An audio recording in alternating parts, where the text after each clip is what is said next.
Hello, old gays. I have a question this week. Do you talk about people? Do you talk about people? All my life, I have talked about people.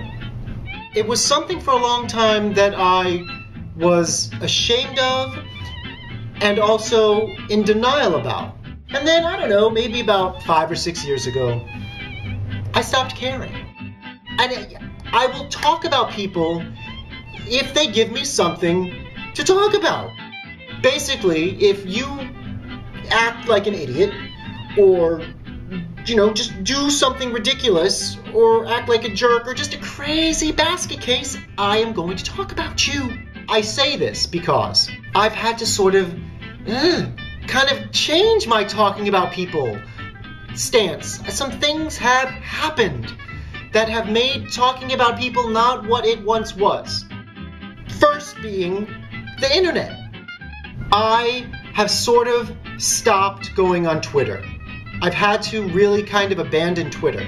What would happen was, if I was in a situation largely at work, but sometimes away from work, where I just was annoyed or something was bothering me or a person was irritating me, I felt very free to just send it off, just kind of get it out.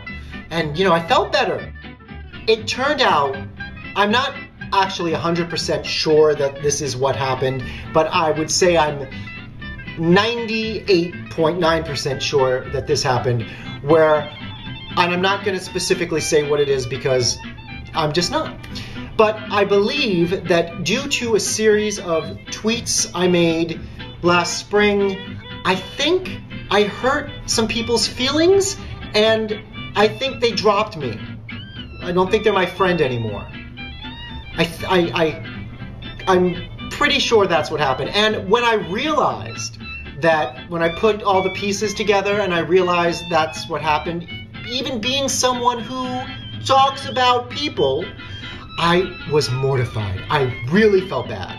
I really felt bad because when you're doing, I don't know, I didn't think they would ever look. And then I went back, I was like, did I really do that? I went back and I'm looking back and I'm like, oh, and there was even photographs. So I've realized that I can't put myself in that position anymore, so I've had to give up. I've given up the Twitter. And then on Facebook, and I don't have millions of friends. I'm not one of those people with 10 million friends, but I have enough people that I'm on Facebook with from all different parts of my life, is that suddenly, I find that anytime I put something up there or say anything, I feel like freaking Barack Obama.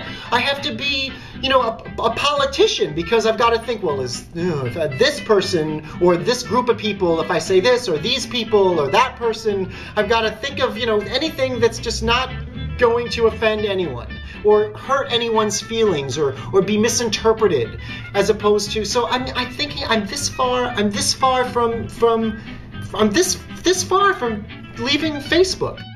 And then this happened. I won't tell you exactly how it was revealed, but it turns out that in this room that I'm sometimes working in, as you're talking, if someone's in the men's room, in the center stall where there's a vent, they can hear everything you're saying. I throw my hands up in the air because I don't know what the universe is trying to tell me. I'm dealing with the public. It's not uncommon for me to deal with the public and then bitch about them because you got to. You have to, make fun of them, complain about them, call them names. But now, the fact that, some idiot can be sitting on the crapper and hear what I'm saying, it's the worst possible thing. And even worse, my coworkers. Generally, I guess it's only the men that this would affect, but it is not beyond the realm of possibilities. Happened many times that my coworker might leave the room to take a break or go to the bathroom, and I could very well pick up the phone, make a phone call, and start bitching about that person who's driving me crazy. And now I've got to worry, they leave the room, and if I'm sitting there talking about them, they can hear everything I say if they're in the bathroom. I wonder if anyone's in the bathroom now. Someone in the bathroom could be hearing all of this that I'm saying. talking about people is not what it once was.